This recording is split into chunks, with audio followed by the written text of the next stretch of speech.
Congo au sujet du dialogue national. Chers compatriotes, les partis politiques de la relance du Congo, réduits en cycle,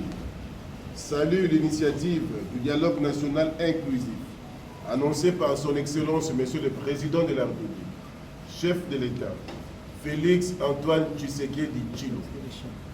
Au regard de son importance historique,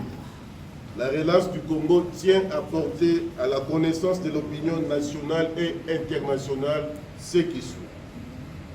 Le dialogue national inclusif en perspective est une initiative souveraine de son Excellence Monsieur le Président de la République, chef de l'État, qui, depuis son accession à la magistrature suprême, n'a cessé d'appeler le peuple congolais à la mobilisation générale, à l'unité et à la cohésion nationale afin de défendre la mère patrie contre l'agression des supplétifs du M23 dans l'est de la République démocratique du Congo.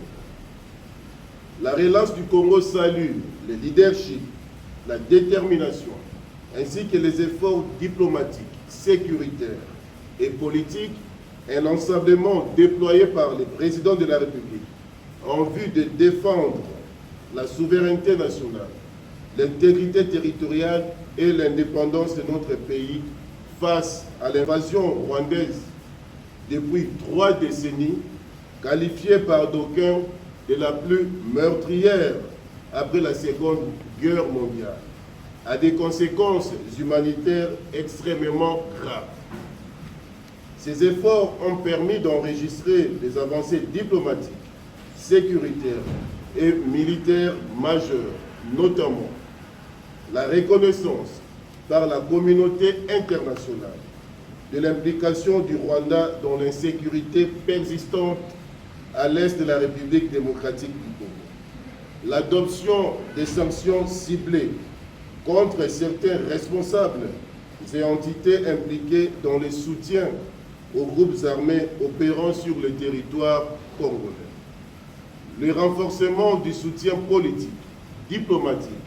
et sécuritaire de plusieurs partenaires internationaux en faveur de la souveraineté et de l'intégrité territoriale de la RDC. La conclusion des accords stratégiques avec les États-Unis d'Amérique visant à renforcer les capacités de défense de notre pays et à promouvoir les investissements en faveur de la paix, de la stabilité et du développement. La déconstruction du narratif développé par le Rwanda depuis plusieurs décennies pour tenter de justifier son